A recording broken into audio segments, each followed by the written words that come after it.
Donc le prochain intervenant, c'est François Perrin, qui est architecte, commissaire d'exposition, enseignant, et qui est exilé à Los Angeles. Tu mènes un travail de maître d'œuvre, tout autant que de plasticien, avec une question assez intense sur disons, les mondes climatiques dans lesquels nous évoluons. Et donc tu vas ici nous donner quelques clés de lecture par rapport au travail que tu fais, la réflexion que tu mènes sur ce sujet. Tu as 30 minutes, je te fais une minute de 5. Ok, merci. Merci à tout le monde d'être venu. Merci à Anne-Valérie pour organiser ce symposium et l'école d'architecture de Marseille et à toute la ville de Marseille pour me faire venir ici, c'est toujours un plaisir. Il y a un peu une relation entre Los Angeles et Marseille au niveau de beaucoup de choses. Enfin, je ne vais pas parler de ça aujourd'hui, mais il y aurait de quoi faire une conférence. Sinon, excusez-moi, on n'a pas réussi à gérer le format. Donc, pour la présentation des images, elles sont un peu toutes compressées, mais bon, c'est peut-être par rapport au sujet de l'espace-temps, du laps du spatium. Il y a eu un laps d'échelle qui s'est passé. Alors aujourd'hui, je vais vous parler d'un projet que je présente. Alors excusez-moi aussi peut-être pour les fautes de français, parce que je n'ai pas l'habitude de faire des conférences en français, donc je vais essayer de ne pas faire d'anglicisme ou de francisme. Et donc je vais parler aujourd'hui d'un projet que je présente dans 2 semaines pour l'ouverture de la Biennale d'architecture de Chicago, qui est une nouvelle biennale, qui a commencé il y a 2 ans. C'est la 2e édition qui aura lieu le 15 septembre et qui rassemble un groupe assez intéressant de jeunes architectes internationaux. La biennale aura lieu dans un bâtiment. C'est un peu le problème des biennales d'architecture. Qu'est-ce que c'est qu'une biennale d'architecture? Comment exposer l'architecture? Moi, je l'ai fait beaucoup dans le passé, dans mon passé en France, avant de partir et non d'être exilé à Los Angeles. C'était un choix volontaire. J'avais exposé justement au Frac Centre, où travaille Aurélien maintenant, et donc j'avais participé à Archilab, à ces moments intéressants de confrontation d'idées. Mais il y a toujours une problématique pour moi pour qu'est-ce que c'est que d'exposer l'architecture ou de présenter, de participer à une biennale. Là, ils m'ont donné en fait un lieu intéressant pour faire une installation à grandeur nature, de montrer mes idées dans le réel. Et c'est un peu ça que je vais vous montrer aujourd'hui. Avant de parler de ce projet, je vais... Oh. Alors là, j'ai fait une mauvaise manipulation. Excusez-moi. Je sais pas comment ça marche. Ah voilà. Ok. Excusez-moi. Donc avant de présenter ce projet de Chicago, je vais parler rapidement d'une série de projets que j'ai fait à Los Angeles en grande partie. Et beaucoup de mes projets, enfin la plupart de mes projets répondent à la problématique du climat.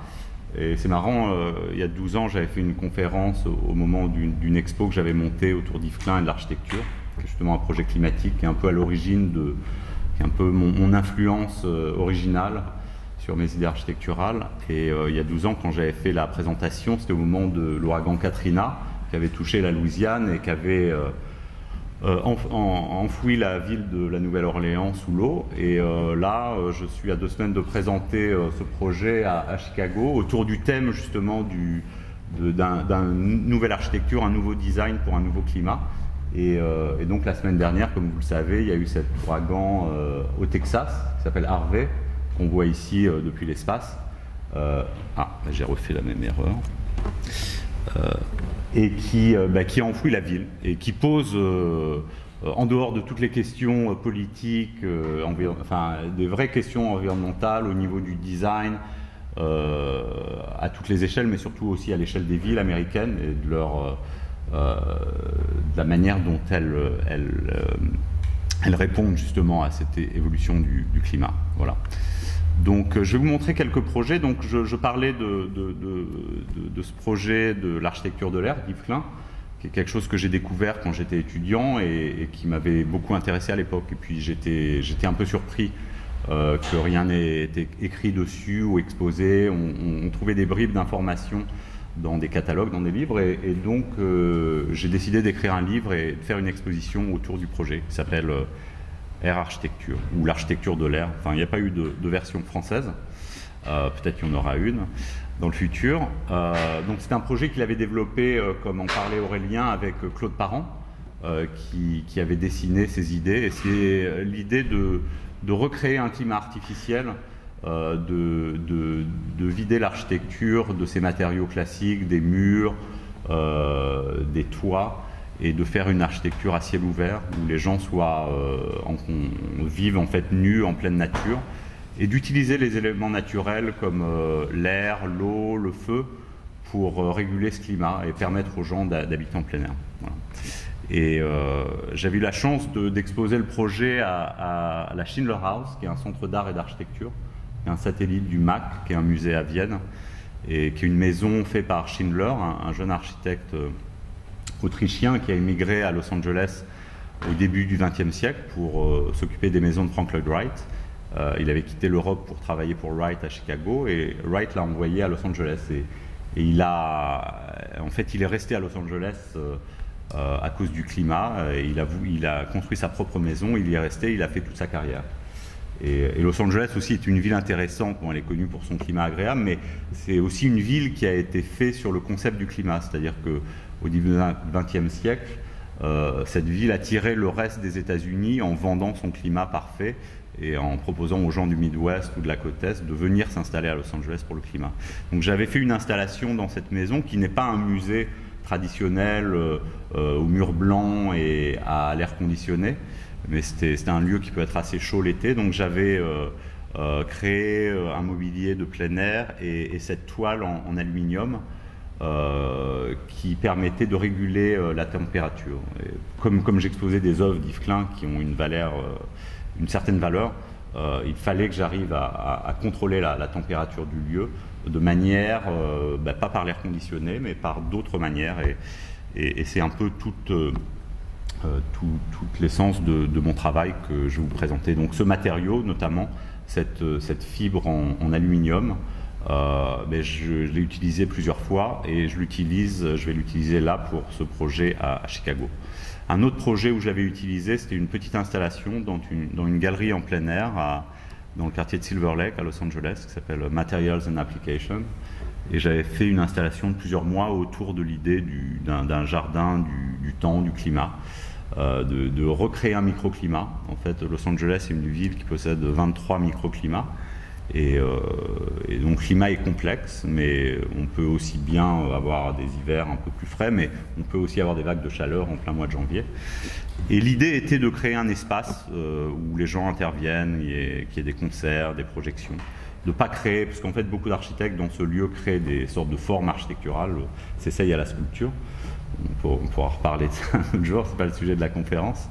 Les rapports entre l'art et l'architecture. Je vois Christophe qui va intervenir après moi qui rigole. Et donc j'avais voulu créer un espace un peu immatériel autour de l'idée de modifier la température, parce qu'en fait cette toile métallique permet de réduire la température de 10 à 15 degrés et de permettre comme ça en pleine ville une sorte de micro-parc un peu à l'ombre. Là on voit une image de cette toile qui répond aussi au vent, c'est-à-dire que c'est quelque chose qui permet de laisser passer le vent. Donc on peut avoir des structures finalement assez légères qui ne sont pas souvent dans les architectures de textiles, de toiles. On a des surdimensionnements des structures métalliques qui rendent finalement toute l'architecture un peu idiote, parce que le textile, le tissu, c'est la légèreté, c'est le mouvement. Et souvent, ces matériaux sont mis sur des structures métal surdimensionnées, pour des raisons d'ingénierie qui sont compréhensibles, mais qui finalement rendent ces architectures un peu obsolètes à mon avis. Donc moi, j'essaye de travailler finalement des structures très légères, donc qui sont à la limite de casser, mais je suis intéressé par cette limite. C'est aussi des projets temporaires, donc qui n'ont pas besoin de rester dans le temps, qui aussi se font souvent sans permis de construire, donc un peu à la limite de la légalité. Bon, là, en l'occurrence, j'avais fait un projet autour de l'idée du climat et le jour d'après l'ouverture, il y a eu 3 mois de pluie sans cesse. Ça a été l'hiver le plus pluvieux depuis 15 ans à Los Angeles, ce qui a un peu endommagé le projet, mais l'idée était là.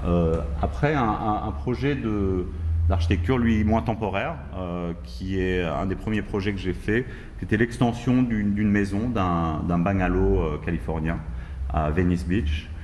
Et l'idée était de créer une salle de transition entre la maison existante et le jardin.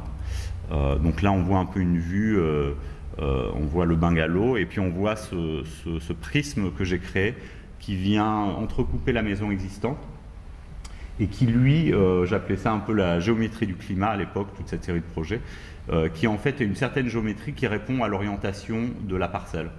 Et il y a eu beaucoup d'études faites dans les années 60-70 à Los Angeles, montrant que finalement, beaucoup de maisons, enfin les maisons en général, étaient toutes orientées de la même manière, alors que par rapport au soleil, on pourrait créer une géométrie idéale pour prendre le soleil ou se protéger du soleil. Donc là, la géométrie de cette extension répondait à l'orientation du soleil. Voilà, vu depuis le jardin, puis à l'intérieur. Et l'idée était aussi de garder une certaine légèreté par rapport aux contraintes techniques de construction de Los Angeles, et de garder cette structure en bois qu'on voit souvent dans la construction, mais après qui disparaît sous l'enduit extérieur ou le plâtre intérieur. Et là était l'idée de garder la légèreté de ces constructions en bois, et d'utiliser d'autres systèmes d'ingénierie comme ces croix en métal, et qui permettent en fait de créer, en fait c'est une sorte de véranda un peu moderne, ou de sun house, comme la maison s'appelle, et qui permet de prendre le soleil le matin, de se réchauffer naturellement, et l'après-midi qui s'ouvre et qui prend en fait le vent. Comme la maison est près du Pacifique, l'après-midi en fait il y a une brise qui vient rafraîchir la maison. Donc beaucoup de mes projets comme ça essayent, me séparant un peu de l'idée originale d'Yves Klein qui crée un climat artificiel. Moi j'essaye de recréer un climat naturel, ou finalement de créer une architecture qui dialogue avec l'environnement, qui accepte le vent ou qui le refuse, de même avec la pluie, de même avec le soleil, et qui en fonction de la journée, en fonction des moments, permet ce dialogue continu avec les éléments pour créer une sorte d'air conditionné naturel. Donc là on voit les fenêtres sur le côté, en hauteur, qui permettent un flux d'air, et qui permettent comme ça d'avoir une ventilation naturelle qui vient de plusieurs endroits. En fait, j'utilise dans mes projets beaucoup de techniques ancestrales qui sont à l'origine de l'architecture, qui ont été faits depuis des millénaires et des millénaires, d'utiliser le vent, la ventilation naturelle, le soleil, de se mettre en sous-sol, et j'essaye d'adapter ça à une architecture plus contemporaine. Un autre projet temporaire, ça c'était pour la foire de Miami, Art Basel. Je travaillais avec une structure qui s'appelle Mountain School of Art, qui est une école libre d'art à Los Angeles, créée par 2 artistes, Piero Goglia et Eric Wesley. Et ils m'ont demandé ils invitaient leurs étudiants pour la foire de Miami, où les hôtels sont extrêmement chers, donc ils m'ont demandé de créer un hôtel pour $3000.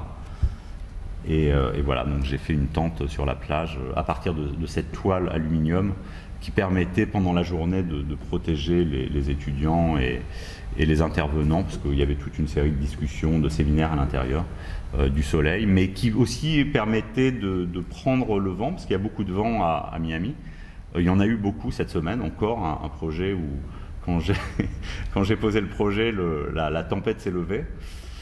Je défie les éléments, donc je me crée mes propres problèmes, mais la structure a tenu. On a pensé à un moment qu'elle se retrouverait à Cuba le lendemain, mais le lendemain elle était là parce qu'en fait cette toile aluminium permet d'accepter. Un autre petit projet à Los Angeles qui est une petite structure indépendante à côté d'une maison existante, qui était un pavillon pour un professeur de bouddhisme qui était basé à Taïwan et qui a décidé de ramener toutes ces archives de livres, d'objets à Santa Monica. En fait, c'est Brentwood, c'est un quartier proche de la mer aussi, pas très loin, à 2 km de la mer. Donc c'est un quartier qui aussi prend l'air un peu l'après-midi, un peu moins qu'à Venise. Mais là, contrairement au premier projet, j'ai créé une zone, enfin une paroi contreplaquée à l'intérieur pour protéger les livres du soleil et d'un réchauffement trop fort. Et en fait, la maison est isolée naturellement par une couche d'air.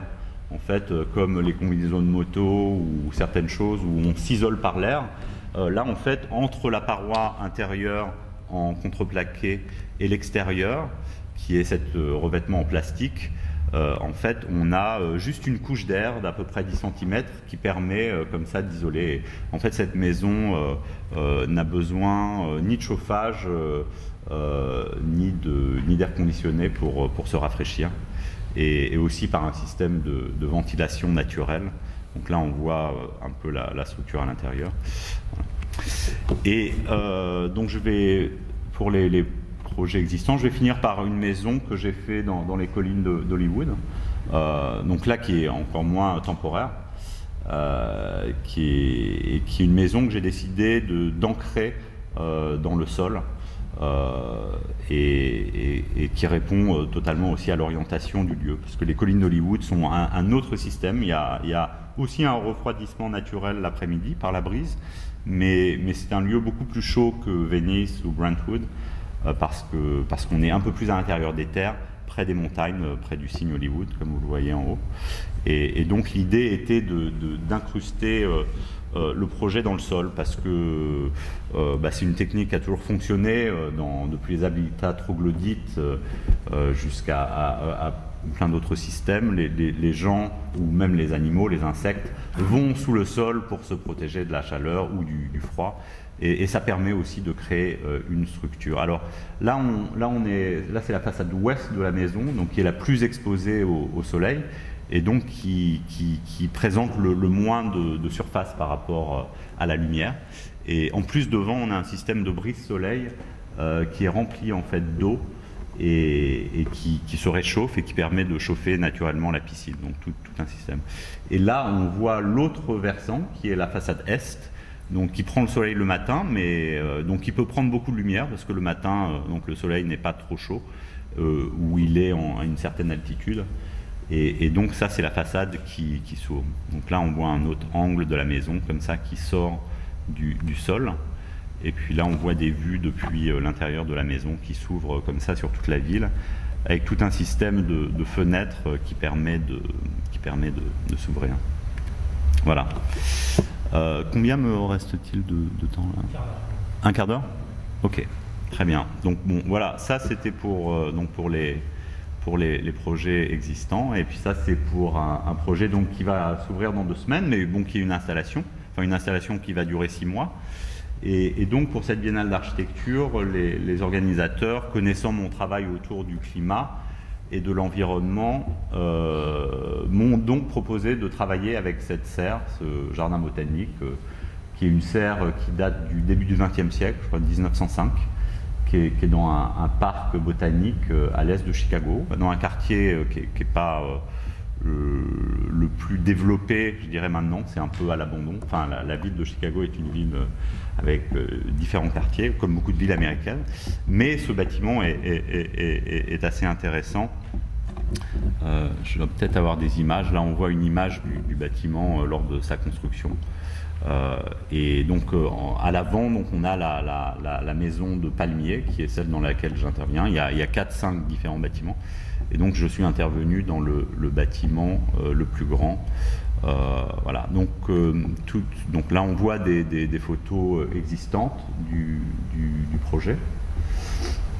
Je vous lirai peut-être à la fin un petit texte que j'ai écrit qui résume un peu le travail, mais je vais vous présenter un peu la manière dont je travaille.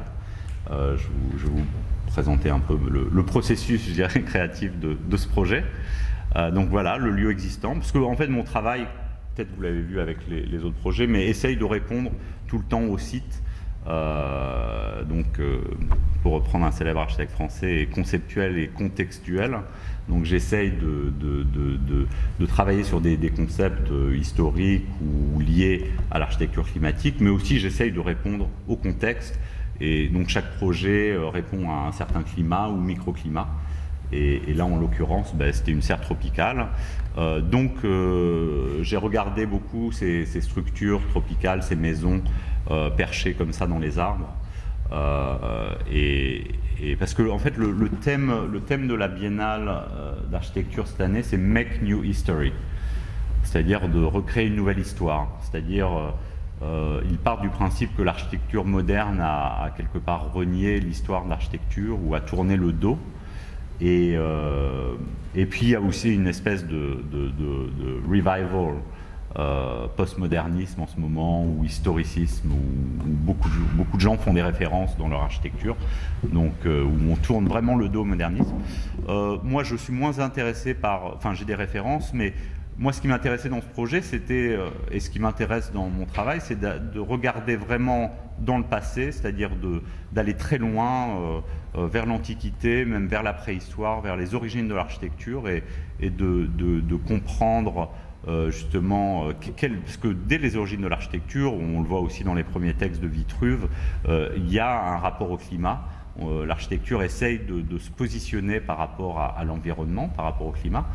Et moi, je pars un peu du constat que finalement le modernisme a tourné le dos à cette chose-là. Ce qui est un peu étrange, parce que quand on regarde les premières constructions modernistes au début du XXe siècle, comme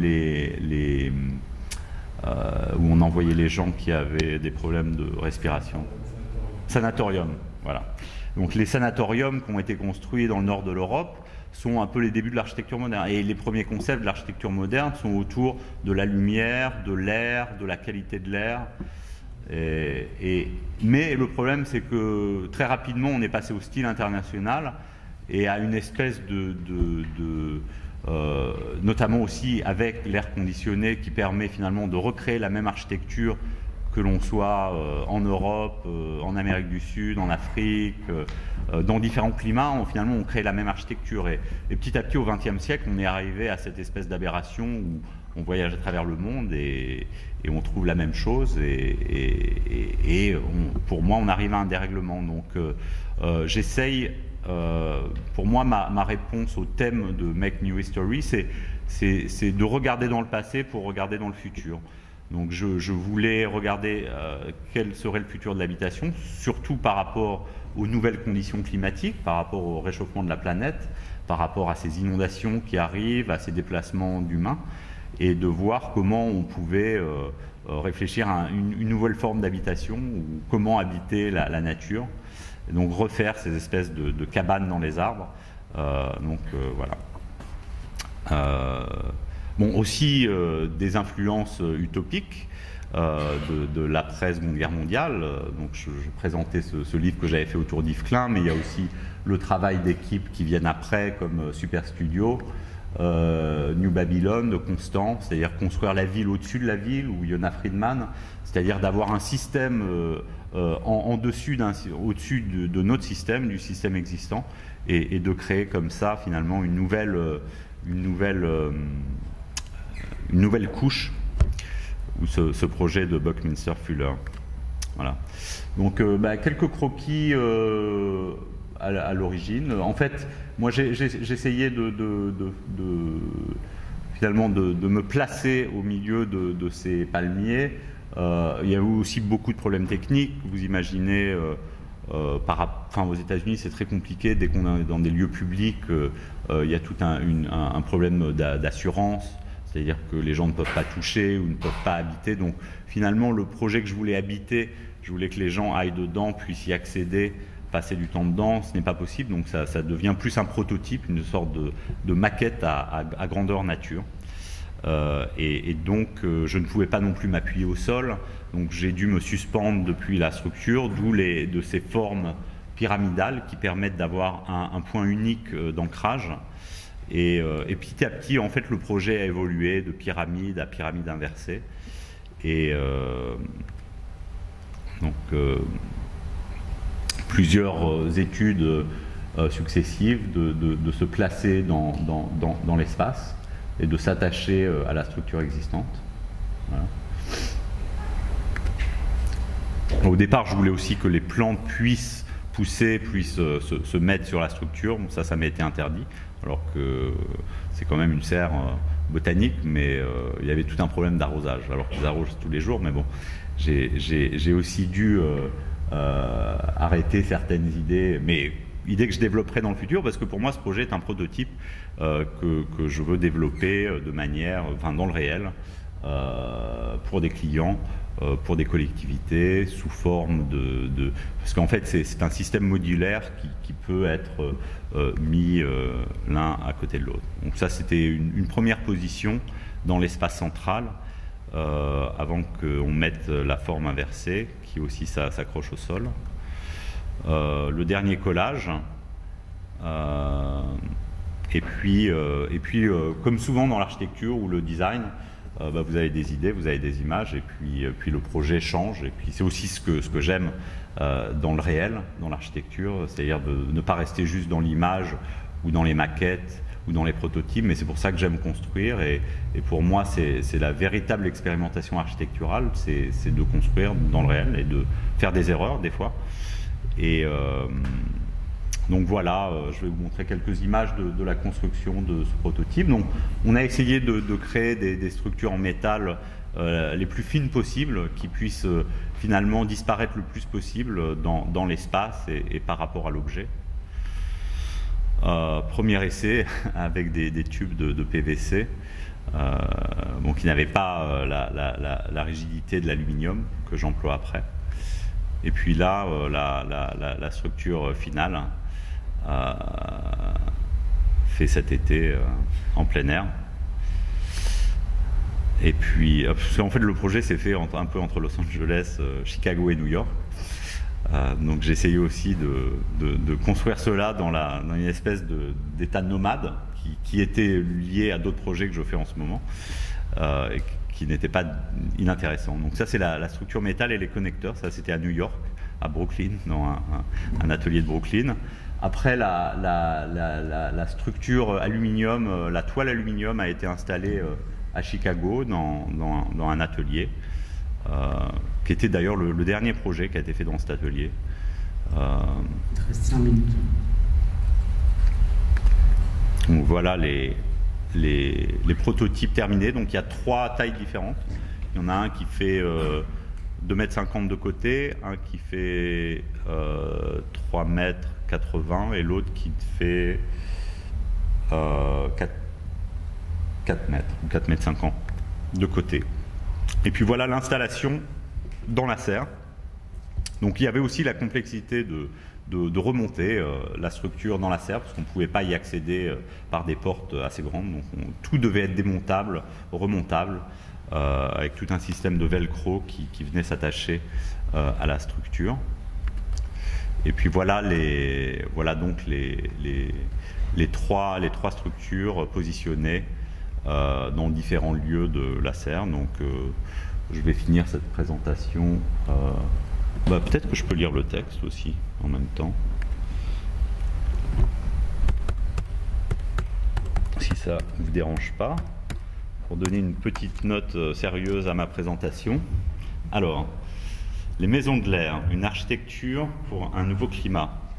À travers l'histoire, l'architecture s'est développée en réponse à la nature. Des théories de Vitruve à l'époque romaine, au livre et à l'exposition de Bernard Rudowski en 1964, L'architecture sans architecte, qui documente les édifices vernaculaires, les civilisations ont construit traditionnellement de manière écologique, utilisant les matériaux locaux avec des systèmes fluides qui opèrent non en opposition mais en accord avec la nature et le climat. La naissance du modernisme a profondément modifié cet équilibre. Même si les idées originelles du mouvement s'intéressaient à la qualité de l'air et de la lumière, le concept d'un style international et l'intervention de l'air conditionné a isolé l'architecture de l'environnement et du climat au cours du XXe siècle. Les avant-gardes, après la Seconde Guerre mondiale, ont cependant proposé des alternatives, comme Yves Klein et son architecture de l'air, qui remplaçaient les matériaux traditionnels par l'air, l'eau et le feu, ou encore l'utopie technologique de Buckminster-Fuller, qui explorait de nouvelles formes ou techniques de construction et leur rapport à l'environnement. Cependant, notre société de consommation a continué à produire des bâtiments déconnectés de leur contexte, avec un impact écologique toujours plus grand. Maintenant, à l'ère du réchauffement climatique, des crises d'énergie, de l'explosion démographique et des incertitudes politiques, il est nécessaire de revisiter aussi les traditions ancestrales des constructions climatiques et vernaculaires, comme les maisons dans les arbres de Nouvelle-Guinée par exemple, pour créer de nouvelles architectures et systèmes qui répondent aux réalités économiques et environnementales. La serre botanique de Garfield Park à Chicago et son microclimat sont le décor parfait pour un prototype grandeur nature qui propose une nouvelle direction pour construire en harmonie avec la nature. Les maisons de l'air, une architecture pour un nouveau climat, regardent le passé pour aborder le futur, avec comme autre référence les pensées radicales du XXe siècle, tout en créant un prototype pour une nouvelle direction dans la conception et la construction de bâtiments. Suspendues au cœur de la canopée, les maisons de l'air montrent une approche plus flexible et légère des édifices qui non seulement servent d'abri, mais aussi dialoguent avec les conditions climatiques, acceptant, rejetant ou recyclant l'ensoleillement, le vent, la pluie, afin de créer le confort maximum et optimiser les ressources naturelles. Elle propose aussi de créer une structure pour que les plantes poussent tout en intégrant l'habitation, renouvelant de la sorte la symbiose entre l'architecture et la nature. Voilà, merci.